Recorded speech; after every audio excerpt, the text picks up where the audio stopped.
billion shilling program that has reached almost 17 million Kenyans under the Hustler Fund without any bureaucracy. There is no committee, there is no person to be met or bribed or what. We've done the same with fertilizer. We rolled out e-fertilizer and reached many Kenyans. We are going to do the same with all our medical fraternity. We have agreed with KEMSA. I have agreed with Madam Nakumicha how to digitize KEMSA and make sure that we avoid corruption and we eliminate loss of health commodities. We have agreed on how we are going to deliver health better. We're going to manage our claims in NHIF and make sure that there is no corruption. We don't lose public money. We're going to ensure that even our program on housing is going to be rolled on an e-platform. Many citizens are asking me, how will I get the house? Who do I have to speak to? How will I, the committee, where is the committee sitting? I want to tell them the same way you access Hustler Fund. You don't have to know nobody, but you get the money. That's how we are going to roll out our housing plan, to make sure that there is no favoritism. You don't have to know nobody. You just need to abide by the rules and regulations, and you will have access to your platform. Let me say one final thing. As we pool our resources together, as we work together in the way in which we are working and digitize all government services, we must be prudent in the use of public resources. At the moment, we need to strike a balance between the money we use for recurrent expenditure and the money we use for development expenditure. It is a balance that we must keep at it. And we cannot continue to increase the monies that we use for recurrent expenditure. We need to manage our costs.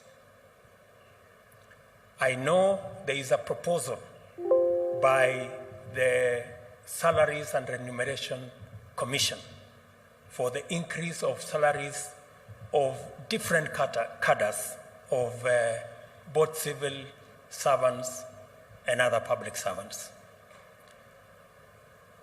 They have made a recommendation to us that they want to increase salaries of civil servants by an average of between 7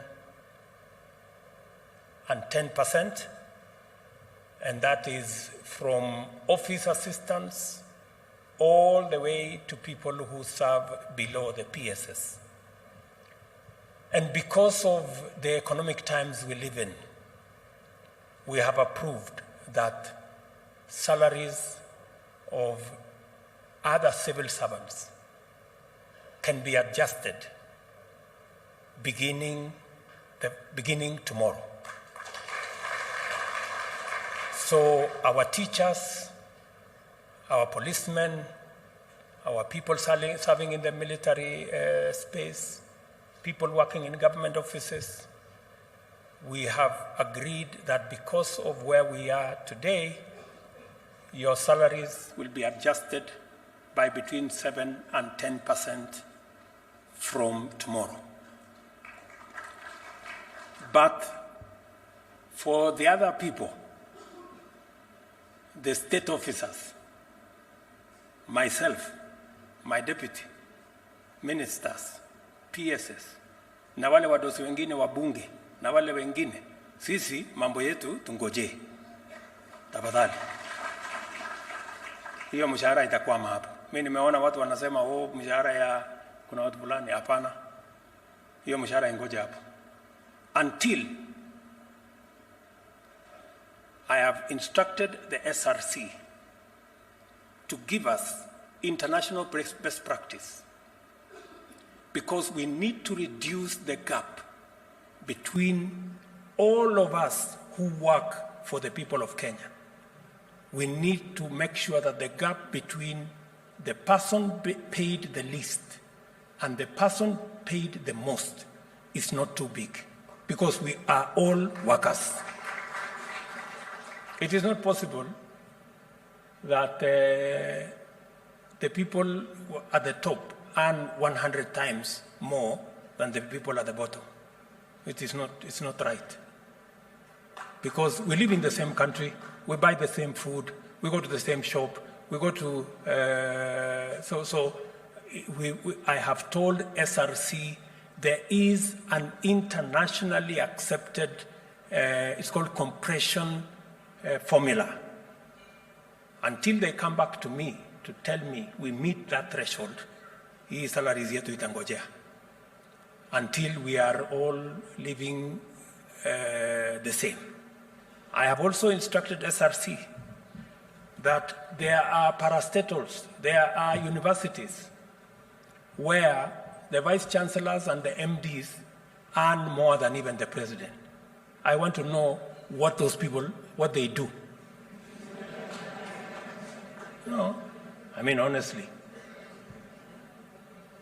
It is not possible that we have huko watu wanajiongezea mshahara kiholela. And because I've tried to interrogate some of the places where I am told somebody is earning 2 million. And I've tried to, how did they end up earning 2 million? Oh, the vice chancellor was a friend of the chairman of the council. Or they were sijui, I don't know what. Hapana. Public money is public money. And SRC must assess. Everybody must be paid in accordance with the work they do. No more, no less. Sini namna hiyo jameni? Yes. Because this is public money we are spending. So I have told SRC to do two things. Number one, to tell us the ratio between the lowest paid and the salary I earn as president. Before my salary is, before they talk about increasing salary, sisi wadosi hapa, we want to know how much money are the people below us and working for the same people of Kenya are earning. That's number one. Number two, we must rationalize. There is no way people can be increasing salaries ostensibly because at their CG parastatal has a lot of money. So that a lot of money is used kuongeza mishahara ya watu kiholela. That one is not happening. Because those parastatals are government agencies. And the money they have is public resources. They must be subject to SRC, and we must make sure that we all pay the same. So nimemwambia Rigiji, my friend, na mimi hiyo mshahara watu wanasema hakuna for now. Na hata nyinyi waziri tulizeni boli until some exercise, because we want to make sure that we do not take advantage of the other Kenyans who do not have the power we have. It has to be rational, it has to be well thought out, and I have told SRC to do exactly that. So I am very confident, good people, that this country, the world and the home of world-beating innovators, can develop and maintain robust and world-class cybersecurity systems to keep government and the private sector and citizens secure online on a sustainable basis. I want to thank everybody who has made the digitization of government a success the way it is, and that we are going to work collaboratively together until we make sure that every citizen has access to government services without hindrance, in an efficient, effective way, and government is held to account. And we can account for all the resources we collect from the people of Kenya.